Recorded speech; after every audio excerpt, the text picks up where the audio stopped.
அன்பு சொந்தங்களே, இது பல ஆண்டு காலமாக பாரதிய ஜனதா கட்சியினுடைய ஒரு போராட்டம். 1965 காங்கிரஸ் கட்சி செய்த மாபெரும் தவறு ஹிந்தியை திணித்தது. அது 67 திராவிட முன்னேற்ற கழக ஆட்சிக்கு வழிவகுத்தது.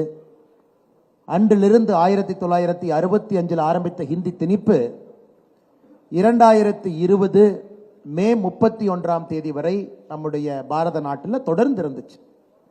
3வது மொழி கட்டாய ஹிந்தி படிக்கணும் என்பதுதான் தொடர்ச்சியாக இருந்துச்சு.